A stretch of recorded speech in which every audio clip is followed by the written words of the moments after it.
Selamat datang di channel Berita Suara. Sebelum menonton video ini alangkah baiknya subscribe dan like channel ini terlebih dahulu. Semoga yang subscribe dan like channel ini diberi kesehatan dan dimudahkan segala urusannya serta lancar rezekinya. Amin. Terima kasih. Jakarta, penyidik Komisi Pemberantasan Korupsi (KPK) masih mendalami peran Hasto Kristianto dalam kasus dugaan korupsi di Direktorat Jenderal Perkeretaapian Kementerian Perhubungan atau DJKA Kemenhub Wilayah Jawa Timur.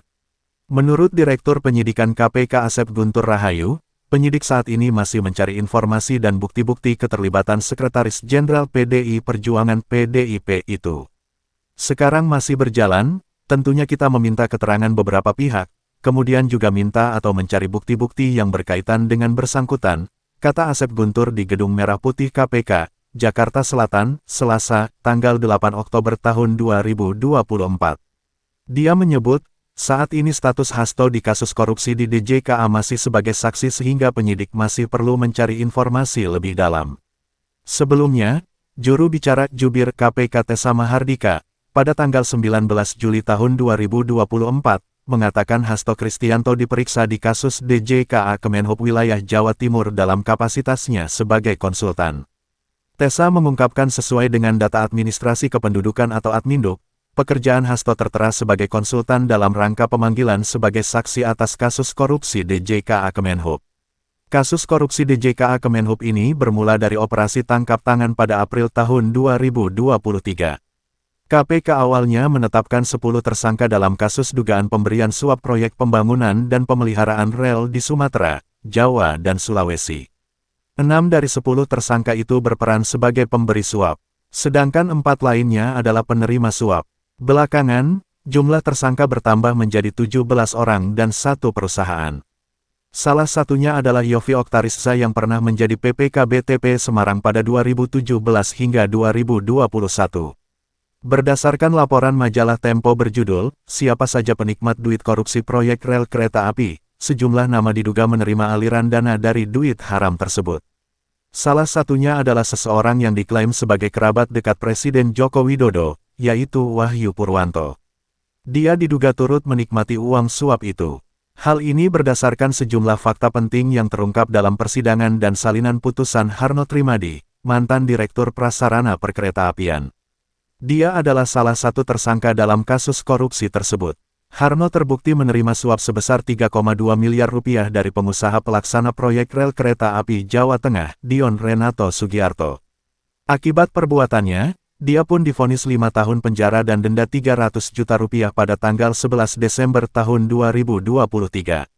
Dalam persidangan, Harno mengungkapkan mengenal Wahyu Purwanto setelah dikenalkan oleh Menteri Perhubungan Budi Karya Sumadi. Harno menuturkan, Menteri Budi kerap menitipkan kenalannya untuk menggarap proyek kereta api. Wahyu berpartisipasi memberikan 100 juta rupiah, kata Harno seperti tertulis dalam putusannya. Adapun Komisi Pemberantasan Korupsi sudah memeriksa Wahyu sebagai saksi pada Kamis, tanggal 30 November tahun 2023 lalu. Nama Wahyu juga disebut Dion Renato, terdakwa kasus korupsi rel kereta api, dalam persidangannya pada tanggal 16 November tahun 2023. Saat itu, Dion menyebut 7 nama yang disebut bisa membantu mendapatkan proyek di Direktorat Jenderal Perkeretaapian (DJKA) Kemenhub. Mereka merupakan makelar yang disebut dengan istilah langitan. Salah satunya adalah Wahyu Purwanto.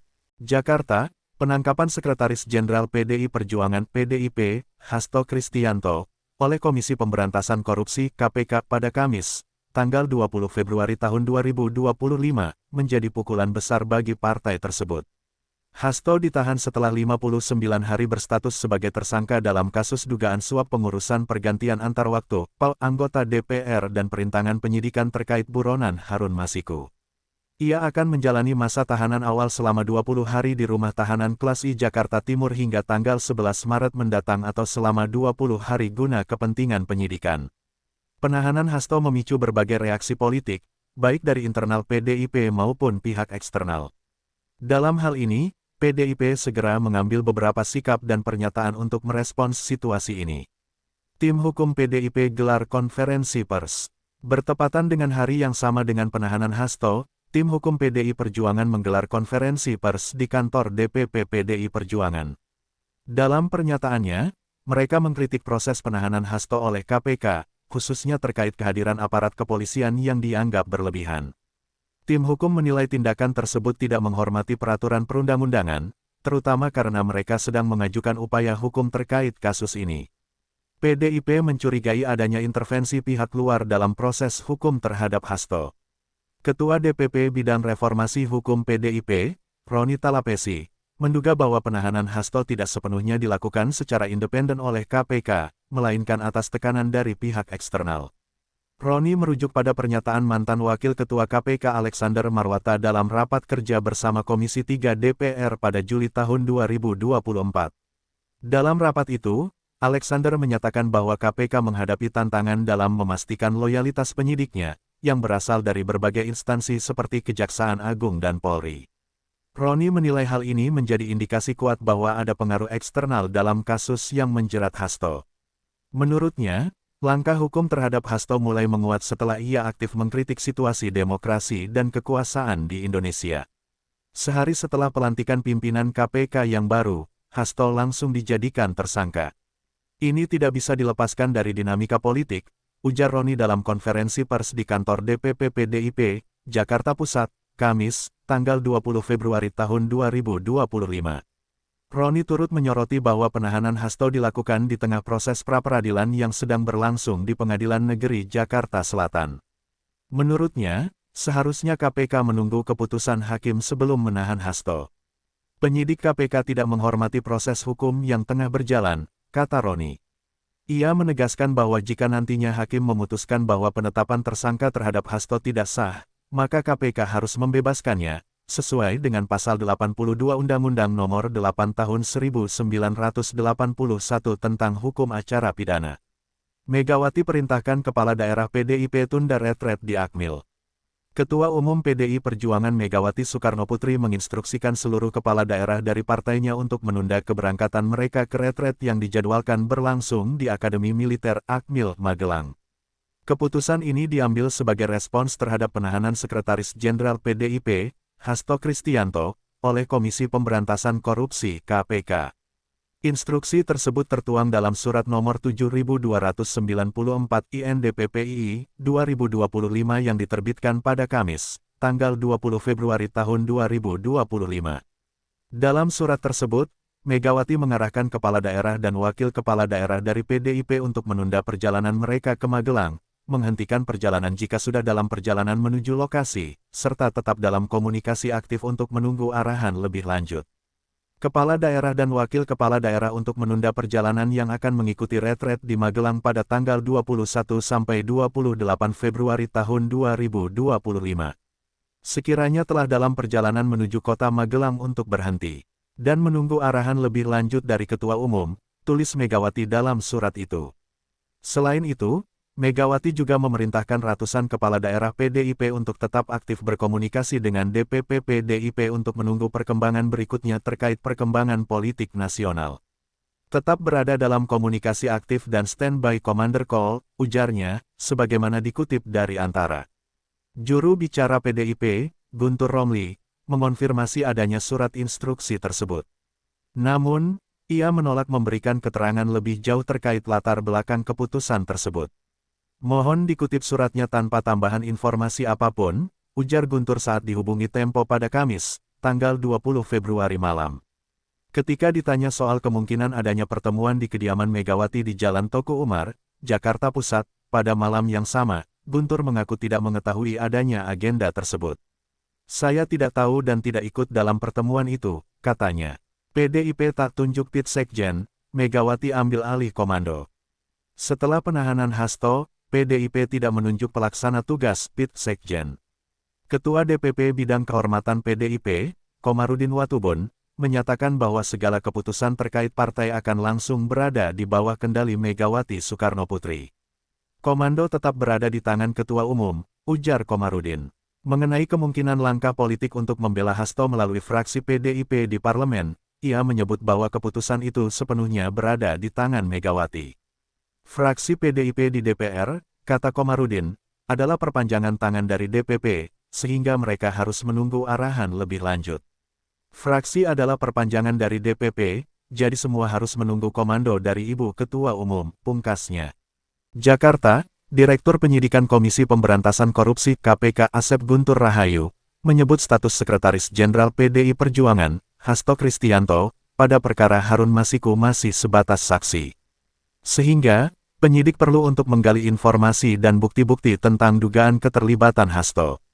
Jadi sedang kami cari informasinya, kata Asep Guntur di Gedung Merah Putih KPK, Jakarta Selatan, pada Selasa, tanggal 8 Oktober tahun 2024.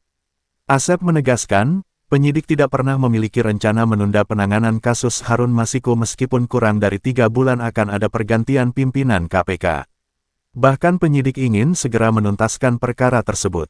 Adapun Harun Masiku telah dinyatakan buron sejak 2020, atau tepatnya setelah dinyatakan sebagai tersangka dalam dugaan penyuapan anggota KPU periode tahun 2017 sampai tahun 2022.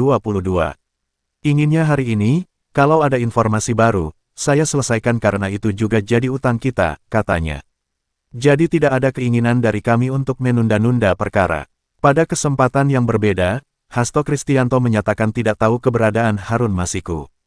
Saya tidak tahu dia di mana, itu ranah dari KPK, katanya, dalam diskusi di komunitas Utan Kayu, Jakarta Timur, Kamis tanggal 12 September tahun 2024.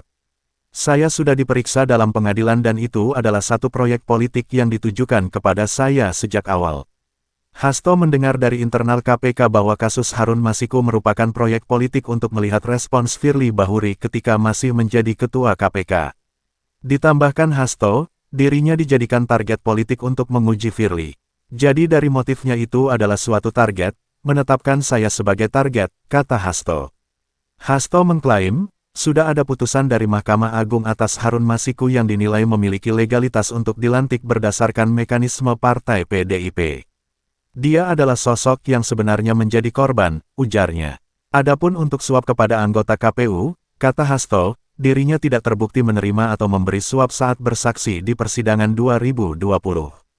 Harun Masiku ditetapkan KPK sebagai tersangka dalam perkara suap terhadap Komisioner KPU tahun 2017 sampai tahun 2022 Wahyu Setiawan. Pemberian suap itu ditenggarai untuk memuluskan rencana Harun Masiku menjadi anggota parlemen dari fraksi PDIP, menggantikan Nazarudin Kemas yang meninggal pada Maret tahun 2019. KPK yang menyelidiki dugaan itu beberapa kali melayangkan surat panggilan kepada Harun Masiku namun tidak pernah mendapat tanggapan. Ujungnya, KPK memasukkan nama Harun Masiku dalam daftar pencarian orang sejak tanggal 17 Januari tahun 2020. Jakarta, Ketua Komisi Pemberantasan Korupsi KPK, Setio Budianto optimis menangkan pra-peradilan yang diajukan oleh Sekretaris Jenderal Partai Demokrasi Indonesia Perjuangan PDIP, Hasto Kristianto. Sidang itu akan dimulai pada Selasa, tanggal 21 Januari tahun 2025 mendatang. Masalah pra-peradilan, prinsipnya kami yakin, optimis. Kami sudah mempersiapkan segala sesuatunya, kata Setio di Gedung Merah Putih KPK, Selasa tanggal 14 Januari tahun 2025. Setio mengatakan, melalui tim penyidik yang menangani kasus Hasto, KPK akan membuka semua bukti-bukti di persidangan untuk menguatkan penetapan tersangka itu sudah sesuai prosedur. Pra-peradilan kan urusannya hanya administrasi atau formil. Kami punya tim, untuk pembuktian secara formil, sudah disiapkan, kata Setio. Setio meyakini, dalam melakukan tugasnya, penyidik KPK sudah sesuai prosedur, proporsional dan profesional, sehingga siap menghadapi pengujian di ruang sidang pra-peradilan. Jadi kalau kami sudah melakukan seperti itu apalagi yang kami khawatirkan, semuanya dilakukan sesuai dengan yang menjadi persyaratan dan ketentuan di KPK, kata Setio. Hasto Kristianto mendaftarkan gugatan pra-peradilan atas penetapan dirinya sebagai tersangka ke PN Jakarta Selatan pada Jumat, tanggal 10 Januari tahun 2025. KPK menetapkan Hasto sebagai tersangka kasus suap terhadap Komisioner Komisi Pemilihan Umum KPU periode tahun 2017 sampai tahun 2022 Wahyu Setiawan. Selain itu, KPK juga menjerat Hasto dengan pasal perintangan penyidikan. Suap itu diberikan agar KPU melantik calon legislator dari PDIP, Harun Masiku, sebagai anggota Dewan Perwakilan Rakyat. Hasto, menurut KPK mendukung Harun menggantikan caleg PDIP dari daerah pemilihan Sumatera Selatan I, Nazarudin Kemas, yang meninggal sebelum dilantik. Padahal, KPU saat itu lebih condong memilih Rizky Aprilia yang memiliki perolehan suara jauh lebih besar ketimbang Harun Masiku. Setio dalam konferensi pers Selasa, tanggal 24 Desember tahun 2024, menyatakan ikut aktif dalam penyuapan tersebut. Suap itu diberikan melalui orang kepercayaan Hasto, Doni Tri Istiqomah. HK, Hasto Kristianto, mengatur dan mengendalikan Doni untuk aktif mengambil dan mengantarkan uang suap untuk diserahkan kepada Wahyu Setiawan melalui Tio, Agustiani Tio Fridelina Sitorus, kata Setio Budianto dalam konferensi pers itu. Selain itu, Setio menyatakan Hasto Kristianto melakukan perintangan penyidikan karena memerintahkan Harun Masiku merendam telepon selulernya dan kabur setelah mendapat kabar Wahyu Setiawan terjaring operasi tangkap tangan OTT. Alhasil, KPK tak bisa memproses hukum Harun hingga saat ini.